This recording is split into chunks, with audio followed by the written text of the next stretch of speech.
Bom dia a todos os irmãos e amigos que assistem esse vídeo.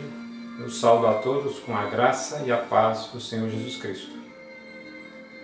Nós estamos preparando para mais um estudo da nossa escola bíblica dominical, que em função da pandemia do Covid-19, nós não podemos fazer reunidos no templo. Então eu peço a compreensão de todos pela brevidade que nós temos que tratar esse assunto, que normalmente nós gastamos uma hora interagindo uns com os outros, e dessa vez nós vamos ter que ser mais breve nessa gravação. O estudo é baseado nessa literatura de livro de Romanos, essa literatura da editora Cristã Evangélica, e as lições propostas são 17 lições, conforme vocês podem verificar aqui. Nós estamos na terceira, que vamos dar continuidade. Então, antes de começar esse nosso estudo, vamos orar a Deus agradecendo por essa oportunidade. Senhor Deus, muito obrigado pela oportunidade que o Senhor dá a cada um de nós de comunicar a Tua Palavra através desse estudo, dessa literatura e da Tua Palavra através da Bíblia. Que ela possa nos ensinar muitas coisas para rever as nossas posições, rever a nossa fé, firmar a nossa fé ao Pai e nos ajustarmos segundo a Tua Palavra.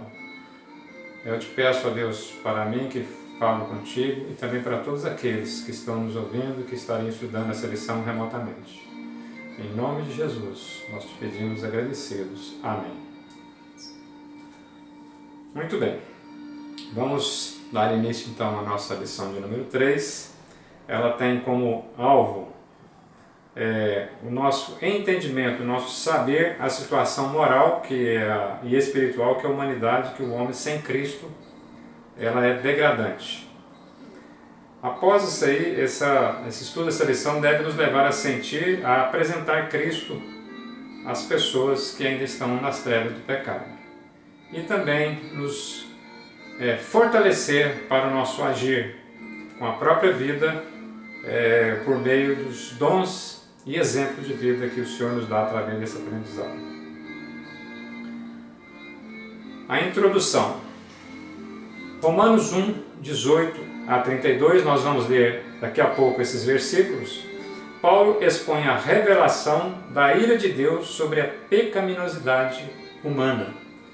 Ele faz um diagnóstico radical da humanidade, descrevendo a verdadeira dimensão da perdição e explica a tese exposta sobre a justiça de Deus dos versículos 16 e 17.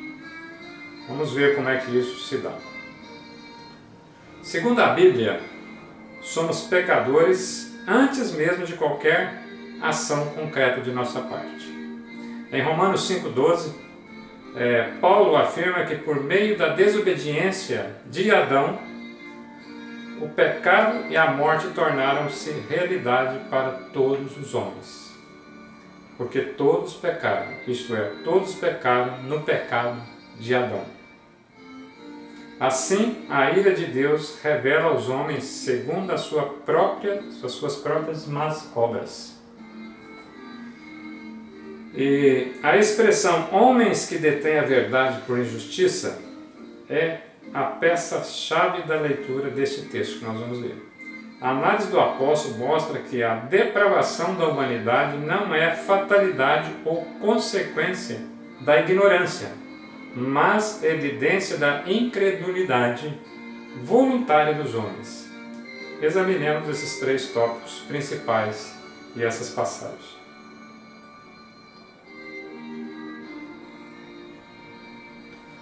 Antes de mais nada, vamos recordar exatamente o que é pecado. Só um parênteses. Vamos ver aí, pecado, pode acompanhar comigo, é toda a questão da desobediência a Deus. 1 João 3,4 diz: todo aquele que pratica pecado também transgride a lei, porque pecado é transgressão da lei. Pecado também é ferir a lei de Deus. Pecado é abandonar os padrões de Deus. Tudo que fazemos que desagrada a Deus é pecado. Rebelião contra Deus, omissão de fazer o bem ou as coisas justas, também é pecado. Também é a tendência natural que nós temos para o erro, Naturalmente nós tendemos às vezes a querer fazer as coisas erradas. É a ação de pensamentos errados em relação ao nosso próximo. Só o nosso pensamento já pode ser pecaminoso, sem nenhuma das nossas ações. E também a própria descrença na pessoa do Senhor Jesus Cristo.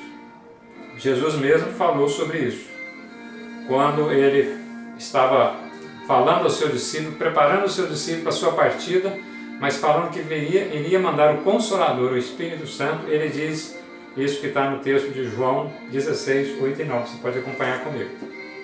E quando ele vier, quem é o Consolador, convencerá o mundo do pecado, da justiça e do juízo.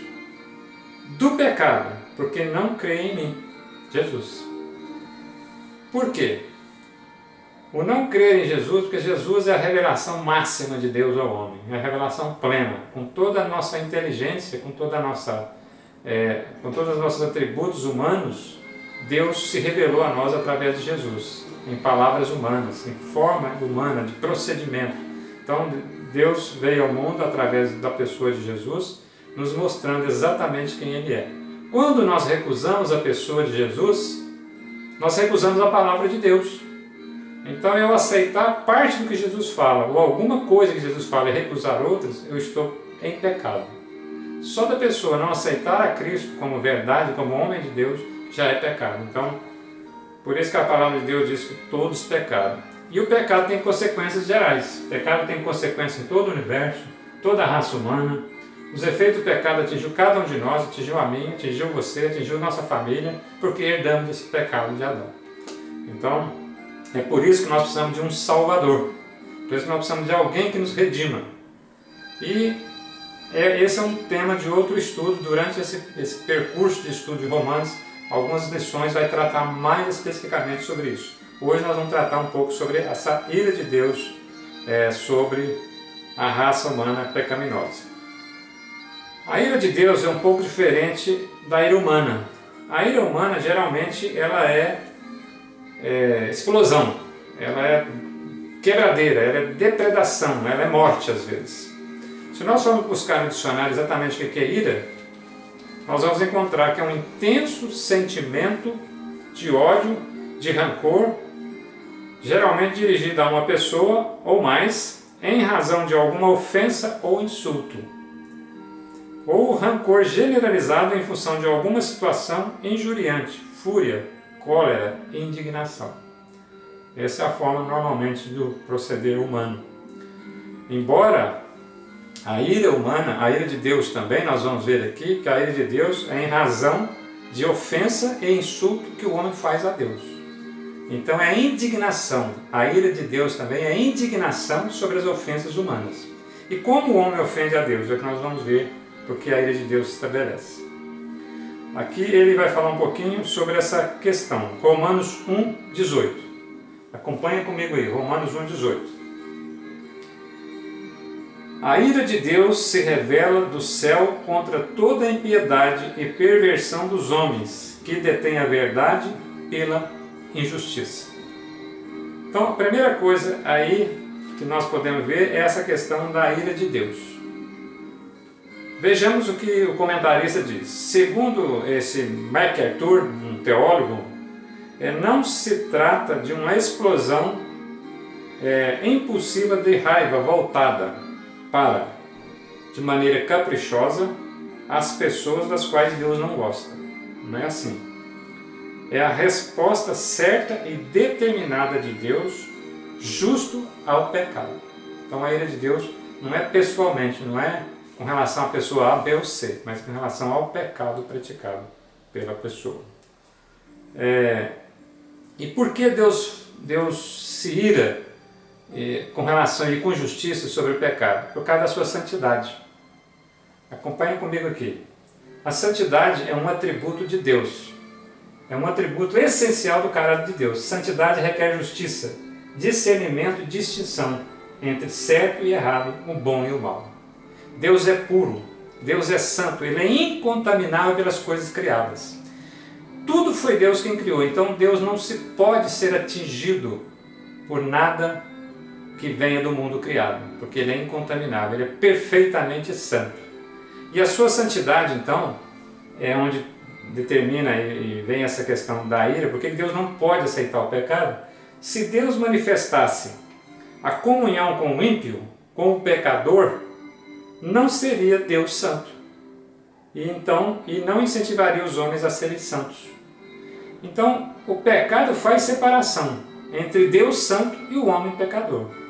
Quanto mais o homem vive no pecado, mais ele está separado de Deus. Então, esse entendimento nosso da santidade de Deus que nos dá motivo e razão para que Deus seja justo para conosco, condenando o pecado. Vamos ver como se dá essa ira de Deus de duas formas. A ira de Deus, ela se dá, conforme nós lemos em Romanos, sobre a natureza da ira de Deus, como é a ira de Deus, o que é a ira de Deus, e o objeto, em função de quê? Qual é o objeto da ira de Deus? Por que Deus se ira? Em função de quê? O que ele está vendo de errado no nosso mundo? Então nós vamos ver esses dois pontos aí rapidamente. O texto que nós lemos está aí, para você pode acompanhar, né? A ira de Deus se revela no céu contra toda a impiedade e perversão dos homens que detêm a verdade pela injustiça. Veja o que o comentarista diz aí, o mesmo MacArthur. Não se trata de uma explosão impulsiva de raiva, nós já lemos isso aqui, né? E aí o que eu quero mostrar para você aqui? A ira de Deus se revela do céu. O céu é o lugar onde é santo e perfeito, onde Deus habita. Qual o lugar do céu? É onde Deus habita. Onde é o céu? É onde Deus habita. A gente tem a mania de querer localizar geograficamente isso, mas nós somos incapazes para isso. O importante é que onde Deus está é um lugar santo, puro e imaculado. Então, a ira de Deus se manifesta dos céus contra toda a impiedade e perversão dos homens, que detêm a verdade pela injustiça. Ele vai falar um pouquinho dessa manifestação.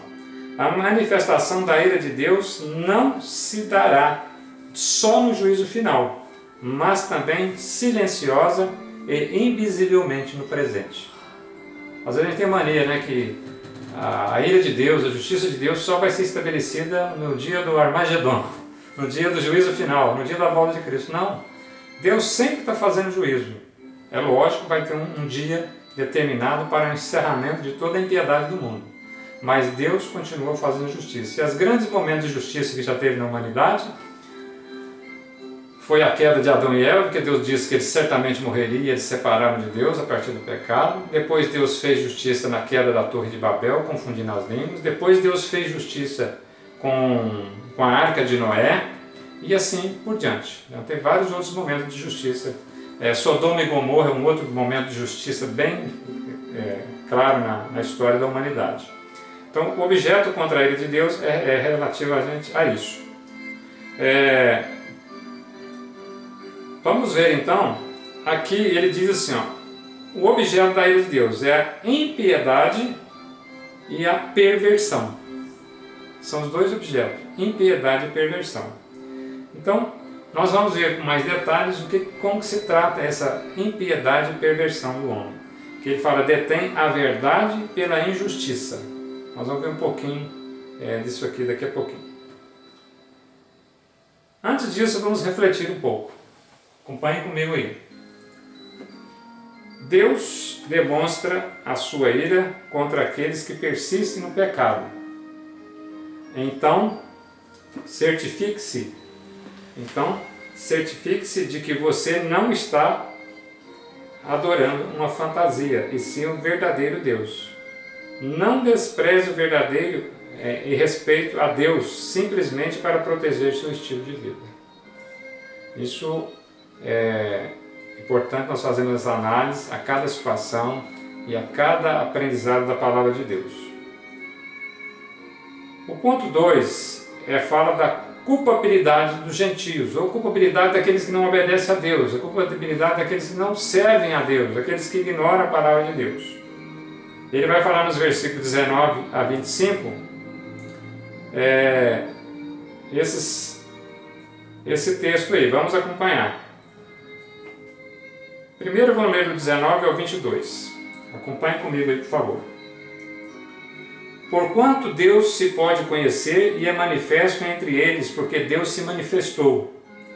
Porque os atributos invisíveis de Deus, assim o seu eterno poder, como também a sua própria divindade, claramente se reconheceu desde o princípio do mundo, sendo percebido por meio das coisas que foram criadas. Tais homens são, por isso, indesculpáveis. Versículo 21. Porquanto, tendo conhecido Deus, não glorificaram como Deus, nem se deram graças, antes se tornaram nulos os seus próprios raciocínios, obscurecendo-lhes o coração insensato. Inculcando-se por sábios, tornaram-se loucos. Então a culpabilidade é em função da rejeição deliberada da verdade revelada de Deus. Deus se revelou, então, aqui diz, através das coisas criadas. Então o homem de forma nenhuma tem motivo de negar a Deus, rejeitar a Deus, porque a própria criação mostra a existência de um Deus grande, soberano e que governa esse universo. Então, o homem nenhum tem o motivo de rejeitar esse verdadeiro Deus.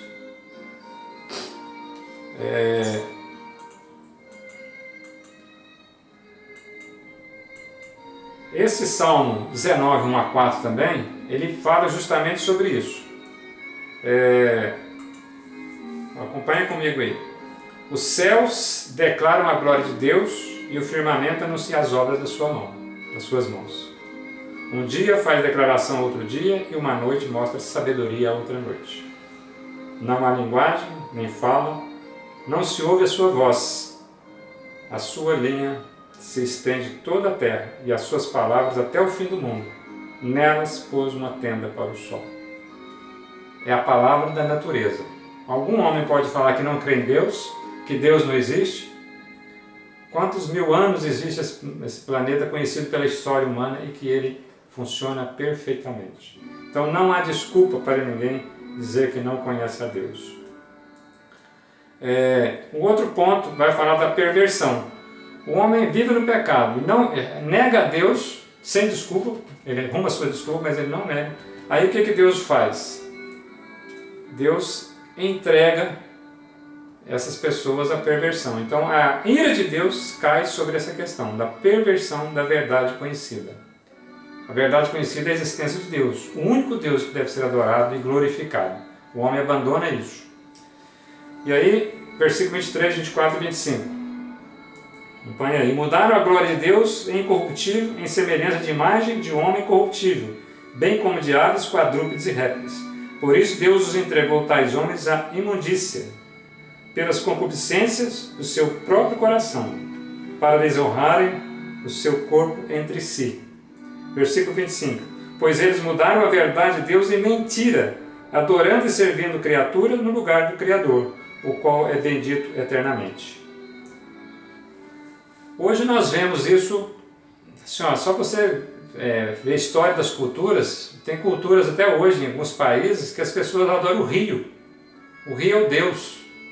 Umas adoram alguma coisa do mar, outros adoram algum objeto, outros adoram alguma imagem, outros adoram alguma outra coisa. Então a indignação de Deus, a ira de Deus é sobre essas coisas. O homem coloca outra coisa, conhece a Deus e perverte a verdade.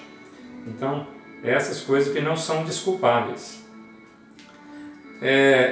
Sobre esse raciocínio, vejamos o que diz Êxodo, capítulo 20, verso 3, que está lá nos 10 mandamentos.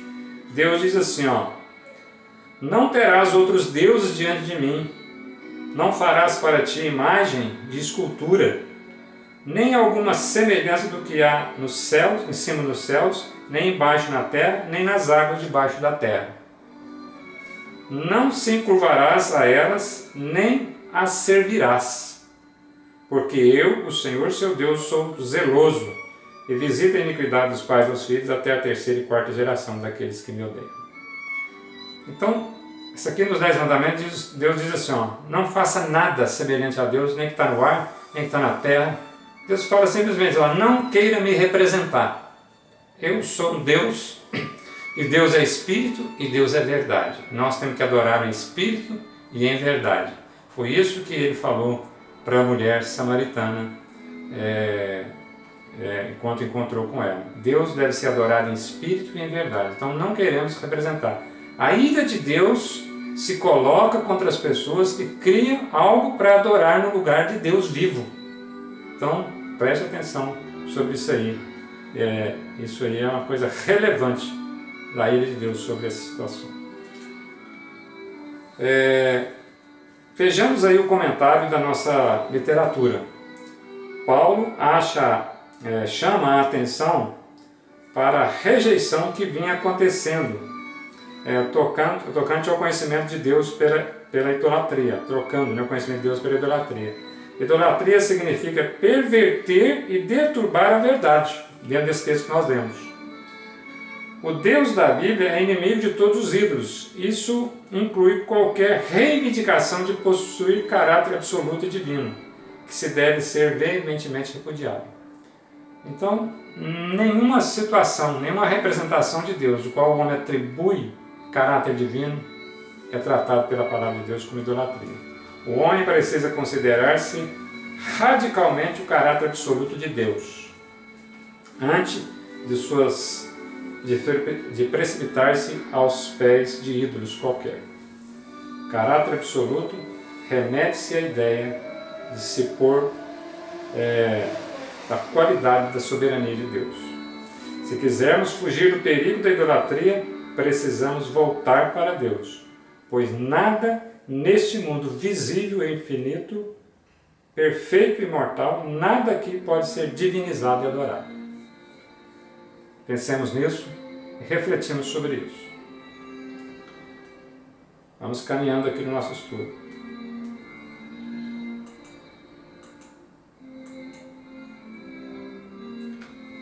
Reflexão para hoje. Romanos para hoje. Pare e pense. Quantas pessoas adoram a criatura em vez de adorarem o Criador, perdem de vista a própria identidade de seres criados à imagem e semelhança de Deus. Você tem idolatrado algo que não seja Deus?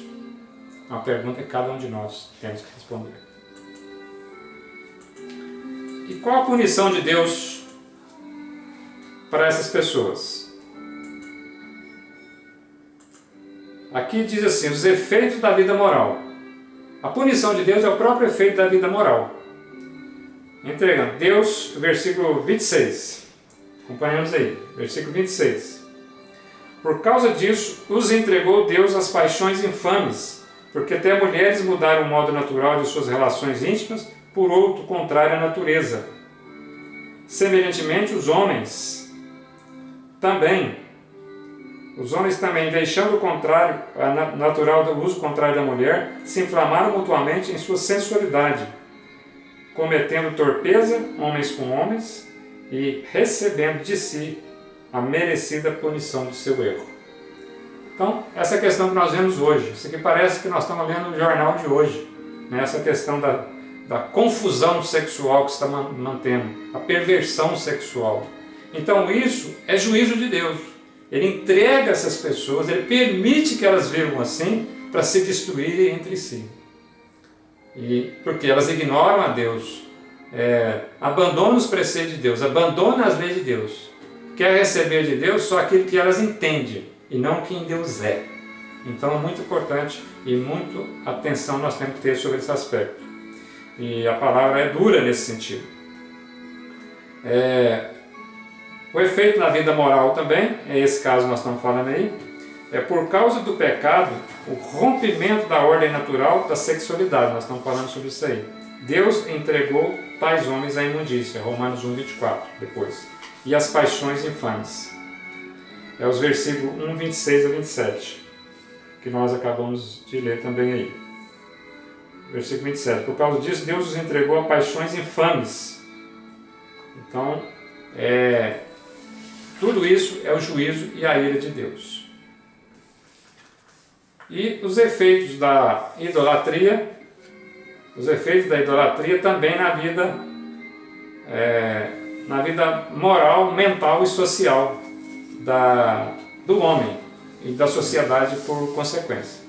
Entregam a disposição mental reprovável. Vamos ver os versículos 28. e por haverem desprezado o conhecimento de Deus, o próprio Deus os entregou a uma disposição mental reprovável, para praticarem coisas inconvenientes, cheios de toda injustiça, malícia, avareza, maldade, possuidores de inveja, homicídios, contenda, dolo e malignidade, caluniadores, aborrecidos de Deus, insolentes e assim por diante. Esses versículos dizem aí. Então, essa é a natureza do homem sem Deus. O homem que não leva em conta as leis de Deus, que não leva em conta a palavra de Deus, o Evangelho. Ele crê, às vezes, até que existe Deus, mas ele não está nem aí para o que Deus quer para a vida de cada um dos seres humanos. Então, muito cuidado, muita atenção sobre esse aspecto. Então, a vida moral e mental da sociedade, a mente, aqueles pensamentos, vai sendo tudo para essa questão de inveja, aí gera homicídio, gera pedofilia, homossexualismo, gera tudo isso aí na vida moral de toda a sociedade e individualmente cada um.